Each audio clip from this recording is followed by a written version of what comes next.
आता श्रीगोंद्यामध्ये हाच गोंधूबाबा होता ना काय ते तिथं गोंधळ घालणारा, सरकारने कुठं त्या पोलिसांनी कारवाई नाही केली, इथं अशा पद्धतीने वागतोय. आणि मग असे फोटो बघितल्यानंतर जे गुंड असतात त्या गुंड प्रवृत्तीच्या लोकांना असं वाटतं की नाही, हे सरकार आपलं सरकार आहे. त्याच्याच बरोबर बंदूक दाखवून 12-15 लोक होते असं आम्हाला कळलेलं आहे. आणि मग अशा पद्धतीने तुम्ही जर धमकवत असाल, फक्त प्रसिद्धी मिळावी म्हणून तिथं शाई टाकत असताल, गोंधळ घालत असताल, तर हे शोभणारं नाही, आपल्या महाराष्ट्र धर्माला शोभणारं नाही आणि वारकरी संप्रदायाला शोभणारं नाही. खरं तर वारकरी संप्रदायामध्ये असणारे सर्व मान्यवर महाराज, अबप आणि सामान्य लोकांना मला विचारायचंय की जे खरे वारकरी संप्रदायाचे लोक असतात, जे खऱ्या अर्थाने संतांचा विचार पुढे घेऊन जाणारे लोक असतात, अशा खालच्या लेवलला शिव्या देत असतात का हो? कधी एवढं चिडतात का? बंदुके दाखवतात का? बंदुके घेऊन फिरतात का? मग अशा पद्धतीने ही लोक जर घुसखोरी करत असतील आणि लोकांना धमकवत असतील तर हे शोभणारं नाही. आणि हा कोणी जो बोंदू लागला ना, त्याला मला विचारायचंय की त्याचे जे गुरु आहेत त्यांनी जी आळंदीमध्ये आणि नागपूरमध्ये शाळा काढली, बहुजन समाजाच्या मुला मुलींना त्या शाळेमध्ये शिकवलं जातं का? प्रवेश आहे का? या बोंधूबाबांनी सांगावं. त्याच्याच बरोबर तुम्ही महात्मा फुले असतील, क्रांतीज्योती सावित्रीबाई फुले असतील, ज्याच्यासाठी लढल्या की सामान्य लोकांना, सर्वसामान्य लोकांना, बहुजन समाजा मुला मुलींना शिक्षण मिळावं. आणि मग आजच्या काळामध्ये बहुजन समाजाला शाळेत तिथं जाऊन दिलं जात नसेल आणि याला तू गुरु मानत असतील आणि इथं येऊन आम्हाला शिकवत असतील, हे महाराष्ट्राच्या विचाराला परवडणारं नाही, शोभणारं नाही. आम्ही या गोष्टीचा निषेध करतो आणि विकास भाऊंच्या पाठीमागे त्या ठिकाणी भक्कमपणे. आणि त्याच्याच बरोबर हे मध्य प्रदेशचे जे बोंधूबाबा आले होते, बागेश्वर महाराज, इथं येऊन जेव्हा छत्रपती शिवाजी महाराज म्हणून बोलले होते, तुकोबारायांबरोबर होते, बोलले होते, तर माऊली महाराजांबद्दल पण बोललं गेलं होतं. हा झोपला होता का दाढीचे केस उपटत बसला होता का गवत उपटत बसला होता? त्यामुळे उगाच शहाणपण दाखवण्यासाठी, कुठेतरी बातमी मोठी होण्यासाठी आणि हे प्रतिगामी विचाराचं जे कोणी नेते असतील त्यांच्याकडनं बक्षीस मिळवण्यासाठी असं जर वागत असतील तर हे योग्य नाही. अहो तुम्ही मला सांगा, अजितदादा पवार जे महाराष्ट्राचे उपमुख्यमंत्री होते, त्यांच्याबद्दल आम्ही, त्यांचं जी घटना घडली त्याबद्दल FIR करा अशी विनंती केली. झाली का या महाराष्ट्रामध्ये मान्य? एवढ्या मोठ्या नेत्याच्या बाबतीत जर असं होत असेल तर सामान्य लोकांचं काय?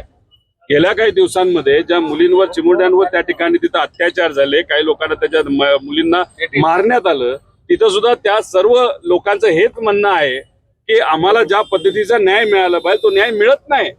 श्रीमंताचा आणि पैशावाल्यांना न्याय आणि सामान्य लोक, विचारासाठी लढणारे जे लोक आहेत ते मात्र त्या ठिकाणी तासन तास पोलीस स्टेशनला जाऊन बसतात आणि मग तिथं पोलीस सांगतात हेच घ्या आणि तेच घेऊ नका. अरे हे कोण सांगणार आहे? FIR आम्ही दाखल करणं, आमचं म्हणणं त्या ठिकाणी मांडणं हा आमचा अधिकार आहे. FIR दाखल करून घेणं ती त्यांची ड्युटी आहे. तपास करा, बघा काय होते आणि त्यानंतर तुम्ही तिथं सांगा ना की हे होऊ शकतं आणि होऊ शकत नाही. आधीच कसं तुम्ही काय तिथं भविष्य करणारे बोंधूबाबा आहात का पोलीस अधिकारी आहात? त्यामुळे उगाच पोलीस स्टेशन मध्ये अशा पद्धतीने न वागता जे म्हणणे ते तुम्ही स्वीकारून, आता अर्ध पिक्चर बघितलंच ना, इंक टाकताना बघितलेलं आहे, धमक्या देताना बघितलेलं आहे, शिव्या देताना बघितलेलं आहे. आता बंदुक्या दाखवून काय याचं समोर व्हिडिओ समोर येणार आहेत का? लपून ठेवली असेल, दाखवली असेल. याच्या आधी FIR असे झाले नाहीत का? तर मग इथं या विकास भाऊंचं ऐकून FIR दाखल करा, त्याला आता श्रीगोंद्यामध्ये हाच गोंधूबाबा होता ना काय ते तिथं गोंधळ घालणारा, सरकारने कुठं त्या पोलिसांनी कारवाई नाही केली, इथं अशा पद्धतीने वागतोय. तिथं या महाराष्ट्राचे सभापती राम शिंदे एका खुदक्यात गुंडाबरोबर तिथं कुठं मध्य प्रदेशमध्ये तिथं फोटो टाकतात. आणि मग असे फोटो बघितल्यानंतर जे गुंड असतात त्या गुंड प्रवृत्तीच्या लोकांना असं वाटतं की नाही, हे सरकार आपलं सरकार आहे.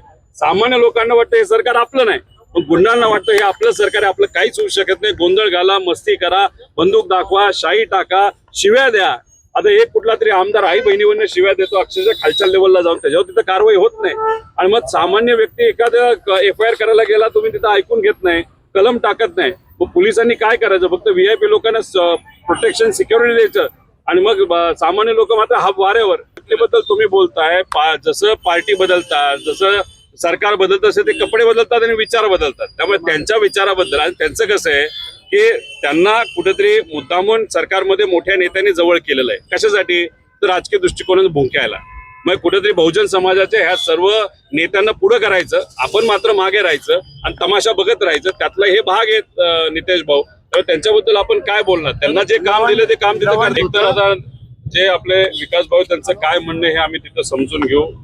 पुढे काय करायचं, कसं आम्ही वकिलांशी सुद्धा बोलू, पोलिसांचं काय मत आहे हे तिथे समजून घेऊ आणि मग पुढे काय करायचं हे आपल्याला सांगतो.